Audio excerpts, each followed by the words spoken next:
Let me just start it. Let's go. Yeah, let's go. Okay guys, welcome everybody to our social media channel. This is a brand new video, maybe the first one for the series of the people who spread out the good knowledge and inspire others to save life, especially close to the water activities. Folks, today we have a special guest. He's the founder of the Life, Learn, Survive educational program, where both of them, Maxi and Leigh, sharing the best quality of knowledge about the life-saving skills. And also, this man is more known as the youngest professional lifeguard to work on Australian world-famous Bondi Beach as a 16-year-old trainee. 2016 become a firefighter, 2018 earned the position of the qualified rescue operator. He's director, TV personality. With the huge experience that he has, this man created educational, fictional children book series with a goal to save young lives. Folks, all the way down from Australia, Trent Maxwell or Lifeguard Maxi. Thank you so much, Maxi, to joining us. How are you today? Thanks for having me, Robert. It's good to be here, mate. And hopefully we could have a great conversation and we can spread the good message of helping people from all around the world. So Thank you for having me.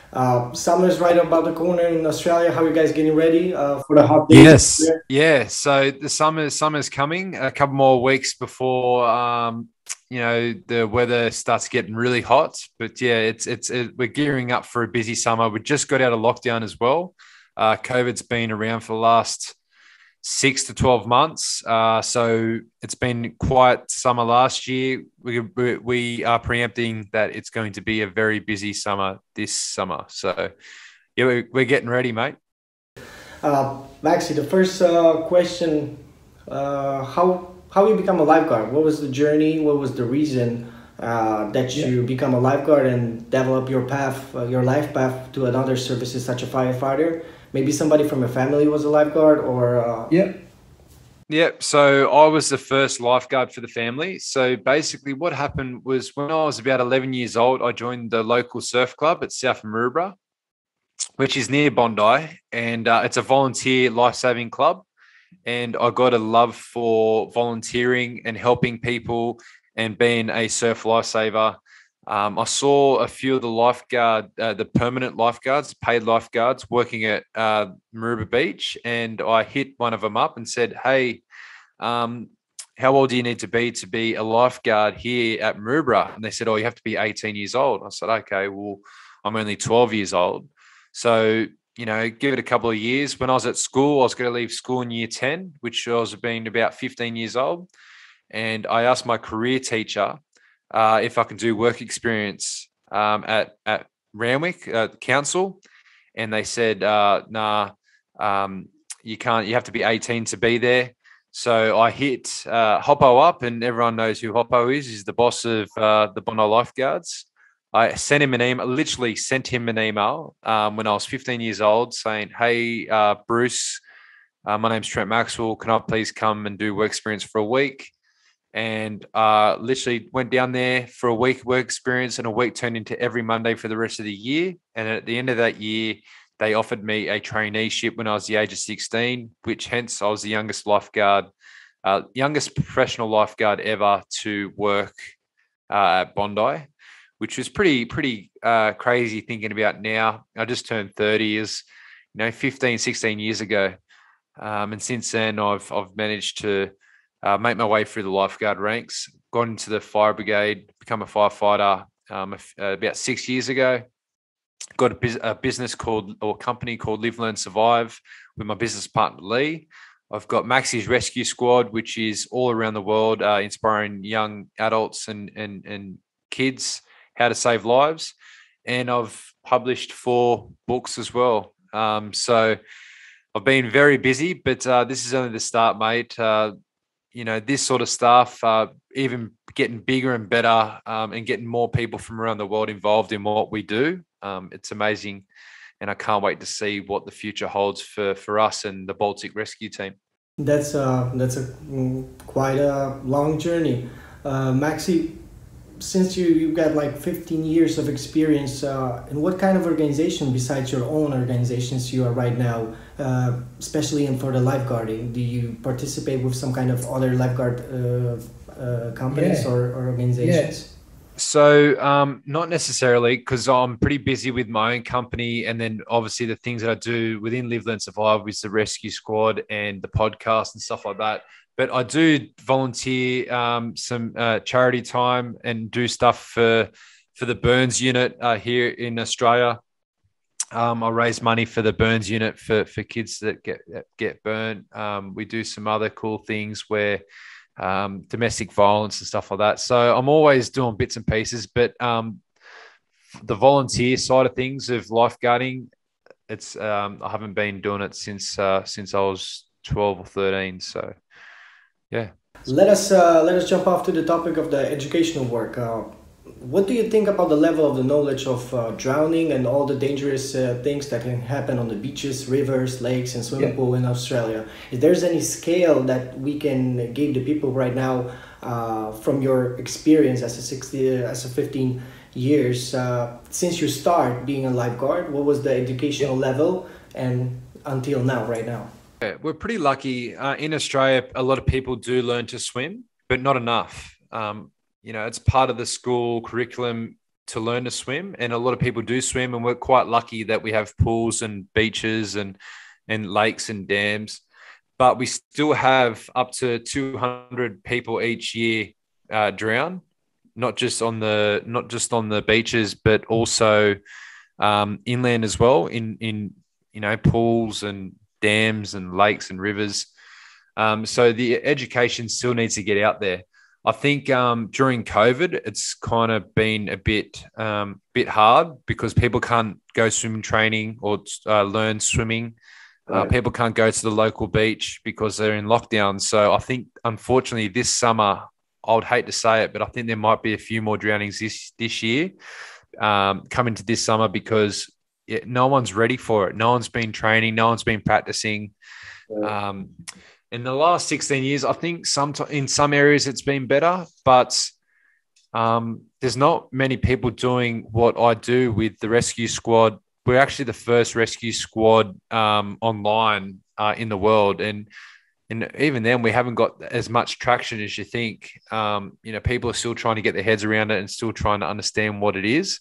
We're just trying to make it bigger and better. And the end goal is to make sure people that are in the squad are learning life skills to not only save themselves, but help others too. That's right. That's a great idea. That's a perfect mission. Of course, with the huge chances, that's my opinion. When we have to start from the bottom, from the local communities. That's how you guys do it. And then maybe when we can spread out the knowledge more widely, then maybe the numbers of drowning going to slow down. What do you think? Of course. You got to start at the bottom and you got to make way to the top. And it only starts with one person, or me and you having a chat now, of talking about it, getting the awareness out there, and actually training and inspiring people to follow the Baltic Rescue Lifeguard step, and also people to join the squad as well. Because, the beauty of the rescue squad, it's universal. It's from people from all over the world. You don't have to be from Australia. You don't have to be from Poland. You don't have to be from anywhere. You could just be a part of it, and then it's all one big community. So my goal in a perfect world is to get as many people in there as possible, and we can live, learn, survive together. Right. Literally. You know how we call it? We call this the wave factor. That means if you have one person that can step up and do let's say the crash to the earth, then making the waves and catching more people. If we can just like you said, at least one person, and spread out the knowledge, this person can reach another people. That's the beauty of educational system. Of course, and that's the beauty of getting the awareness out there, is to inspire and educate and to minimize drownings, because far too many people are drowning. The question may be a little bit besides the organization and the educational work. There's a lot of people who want me to ask you if there was any kind of rescue that you remember and it's very important for you, that actually maybe, I don't know, change your lifestyle, change your way of thinking? So as a firefighter and a lifeguard, I've been in many situations where it's been life or death and it's been stressful. Probably the most memorable or things that make me appreciate what I do is a couple of years ago, a guy drowned at South Bondi. And it's not very often as a lifeguard, you spot it, you respond, you paddle out, you bring the person in, you do the whole resuscitation pretty much yourself.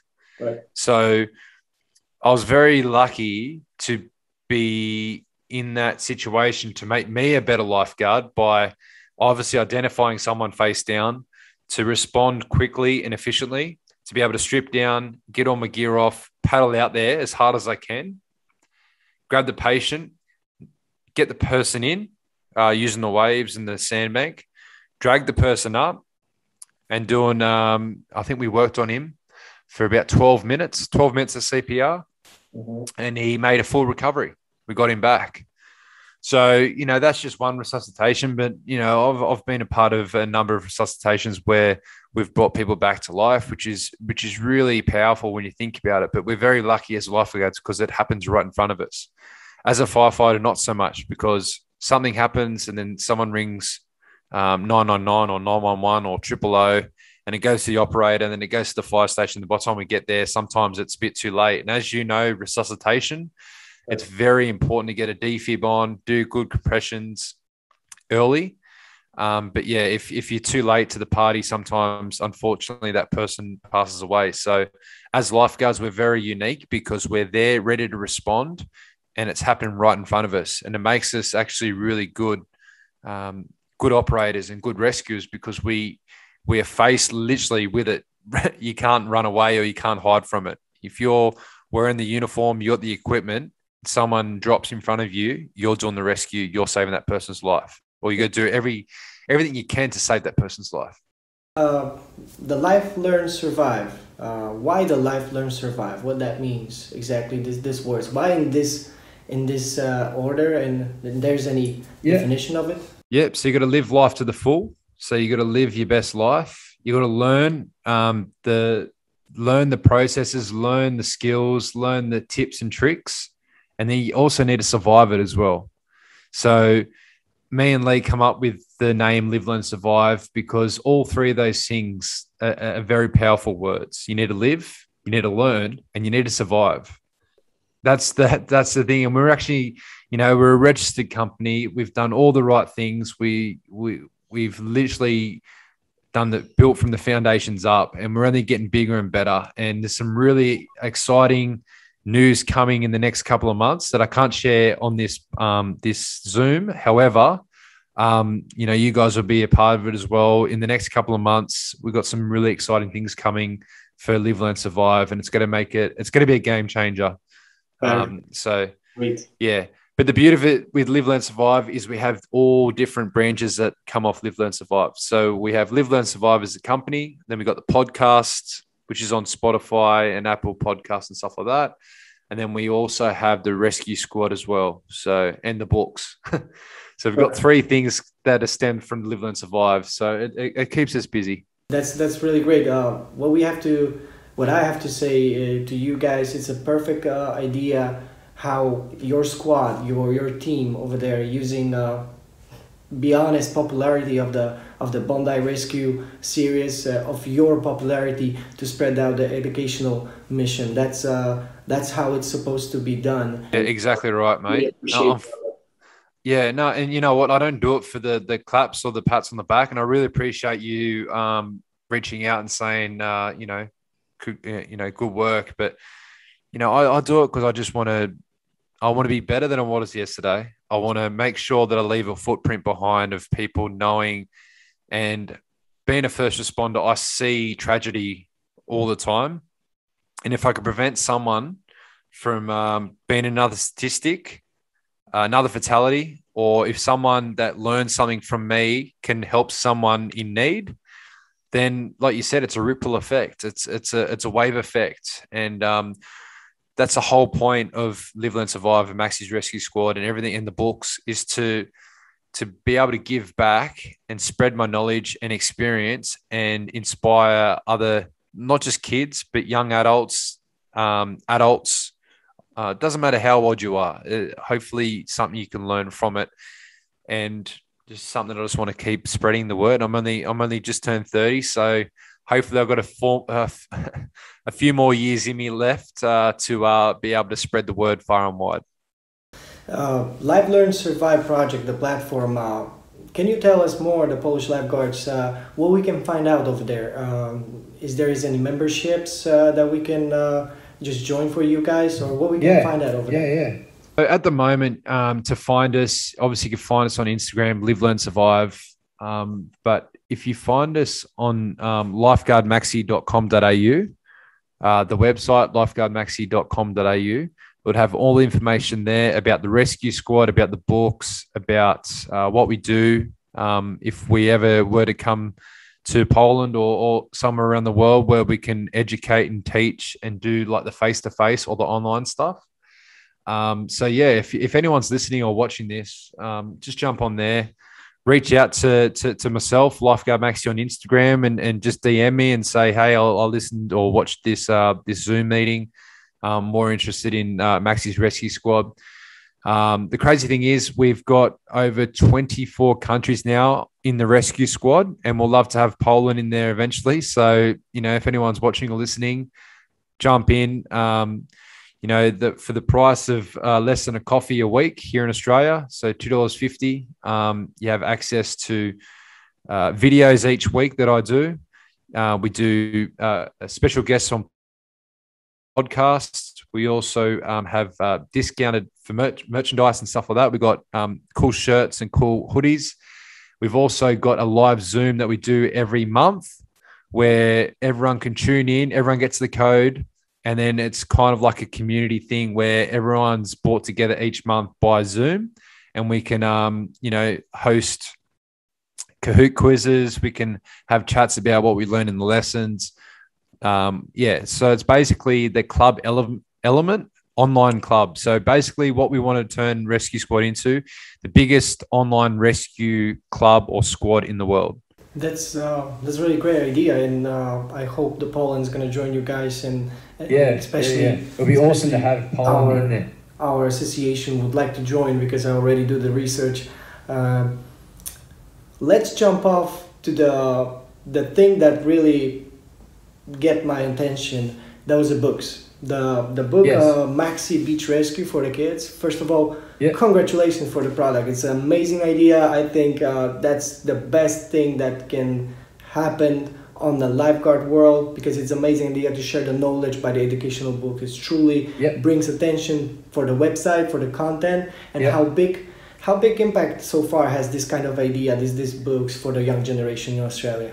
Yeah, it's been amazing. We've sold books all over the world. It's amazing to see that these books are in lounge rooms, bedrooms all over the world, and kids are learning and getting inspired by, Lifeguard Maxi, Maxi's adventures.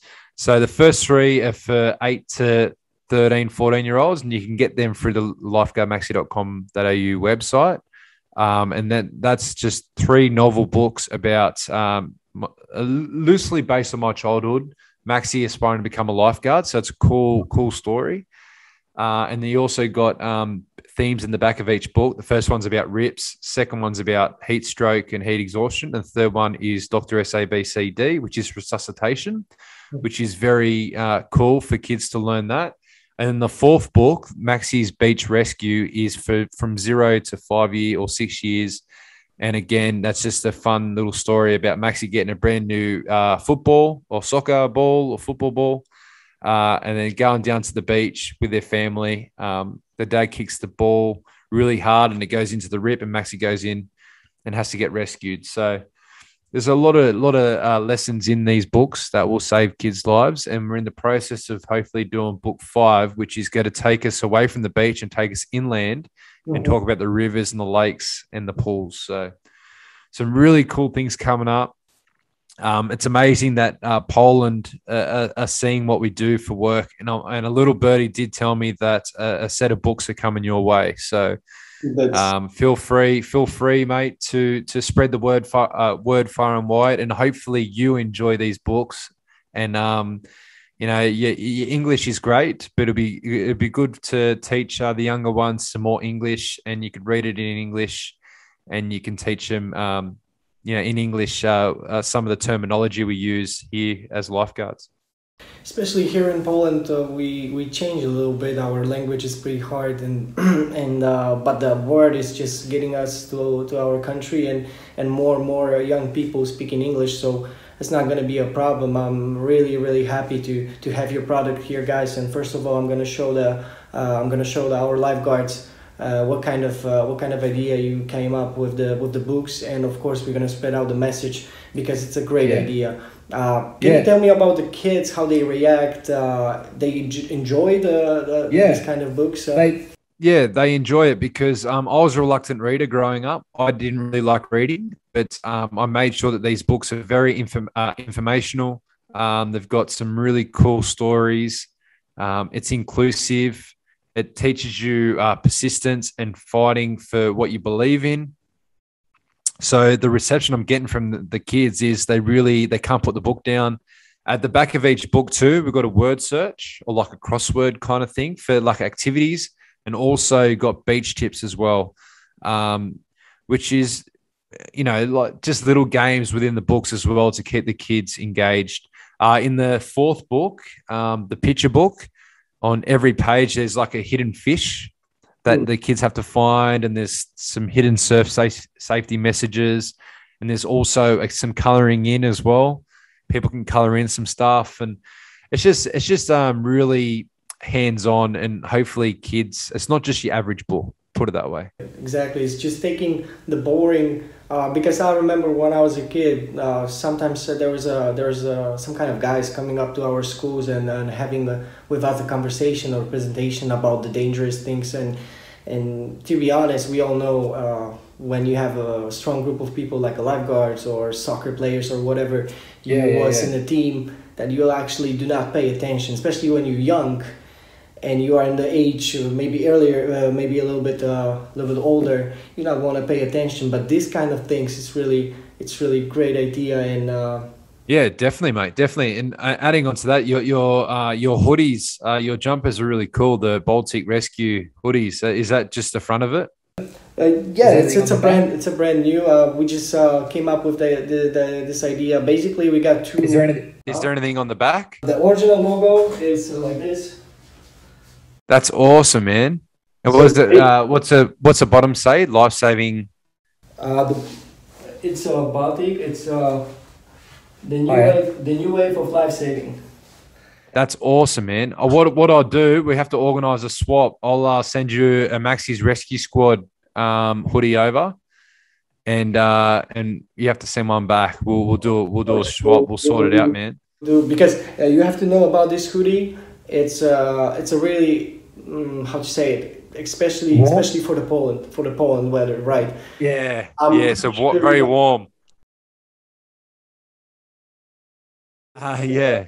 Crazy. Yeah, nah, for sure, man. We'll have to organize. We'll get some parcels sent over to you, and we can. That's an awesome jumper. I'd love to wear it over here and rep you guys over here. So I'll get photos of Bondi, and you can get photos of Maxi's Rescue Squad in Poland. That's how we do it. Definitely to spread out the message, because, like I said, a lot of people watching you guys, but yeah, like to bring close the educational case in that popularity thing. Because first of all, like I said, I didn't want to talk about the Bondi Rescue because we are here for the different purposes. We are here to spread out the message, the educational. Do you have any questions about Bondi Rescue though? I'm happy to answer. It's mate, like I said, I'm still a part of it. I've been down there for 16 years. So anything you want to ask me, man? Feel free to ask. You know, the first thing, because we as a lifeguard, as a professional lifeguards, since we work in the different places, different beaches, different countries, the first question what came up to every single Polish lifeguard is how much percentage of the true cases Yeah, in Bondi yeah. Lifeguard? It's the first question Yeah. because Yeah, anyway, yeah, you of guys course. doing perfect. It's just like Of course. great Of course. advertising, but how much Yeah. is the true over there? I'll tell you 100%, nothing crossed. Everything you do see is real. Obviously, TV, there's only half an hour episodes, so a lot of stuff they need to edit and cut. But I could say life or death, it's very real. All the rescues are real. Some of the pranks in that are a bit planned, the pranks that you see, Yeah, but you can't play with people's lives, man. And I'm glad that you have asked that question because I love telling people how true and how real it is. And a lot of people don't realize is they have 30 to 40 GoPros filming all day, every day. So what they do, they have all these cameras everywhere and they capture everything and then they put it all together. And of course, sometimes things don't marry up or it's on a different day and it's a show. They need to make it work. However, all the rescues, people would drown if we weren't serious about the rescues. right. We're very busy. My busiest day as a lifeguard, I rescued 130 people. 130 people in one day. 130 people in one day for me, just one lifeguard. So that's just that was my busiest day. I haven't had a day like that in a long time, but that's just a little bit of an insight that we get up to 2,500 rescues a year, and we do everything from major first aids, bag thieves, people doing silly things, fights, fires, resuscitations, drownings, suicides, everything. We deal with everything down there. So everything you do see on the television show is real, which is cool when you think about it. Like a lot of people don't realize it's one of the only probably shows out there that is real, reality TV that is real, and that's what the cool thing is. It's my job is a firefighter and a lifeguard. I'm not a TV actor or person. Like I'm not a my job is to save people's lives and make sure people go home each day safe and well. They used to say it, once a lifeguard, also always a lifeguard. Once a lifeguard, always a lifeguard, man. We're in two different countries, but we both have the same heart where we want to do better and we want to help people. So, after this chat, basically we'll be connected for a long time. And I'd love to hear more about Baltic Rescue. And I'm sure if we get you involved in the rescue squad, we'll be able to trade stories and trade secrets. And then the cool thing is hopefully I can come over and visit you, or vice versa. You can come to Australia and visit Bondi. So definitely, it's a day when we're gonna come up, and then first thing what we're gonna see in Sydney, it's the theater, the opera. Right? Opera House, yep. Yes, exactly. And the next direction is gonna be right to Bondi, and we're gonna sit over there and we're gonna enjoy and watching you guys because. That's a thing to do for us. Well, if I'm working, I'll take you for a drive on the buggy, the car, or the jet ski. We'll make sure we'll have a bit of fun with it. And if I'm a firefighter in the city of Sydney, so if you're around, I'll be able to show you the fire station as well. That would be great. That would be great for like I said, for the spread out all the informations we want to share with the Polish lifeguards, the other perspective all the way down from Australia. Maxi, we want to see you one day in Poland. So you guys, all your team, you are more than welcome in Poland. And Thank you, mate. whenever you came, just try to come up during the winter because right now it can get quite cold, can't it? Exactly. So Yeah. You're not gonna have a shock because it's really cold out here right now. Even folks, with us was Trent Maxwell, Lifeguard Maxi, Live, Learn, Survive. Here with us. Thank you very much, Maxi, once again, and a huge thank to Leigh as well for spending time with us before the interview and for her to make this conversation happen. Yeah. That was our pleasure to having you here straight from Poland. We wish you guys a safety summer. First of all, safety summer and lots of joyful work. All the Live, Learn, Survive crew is always more than welcome in Poland. Thank you. Thanks, mate. You're a legend, and I really appreciate the chat and the podcast. I hope you guys have a good winter and regroup, and then come into your summer next year. I wish you guys all the best as well, and we'll be in touch. I'm sure I'll speak to you, in the next few weeks. So keep up the good work, mate. And I hope you enjoy the books. And if you do join the rescue squad, check it out. You won't be disappointed. There's a lot of tricks and tips, and there's videos each week that I release. And it's everything from water, fire, first aid, health and fitness, motivational. And it's in parts of all over Australia that we do the videos as well. So it's not just in my backyard. Like they say, we learn whole life. So it doesn't matter what kind of resources, but we have to learn every day. We have to practice every day. Exactly. We have to keep practicing. All good. Thank you very much. See you, bro. See you, Rob.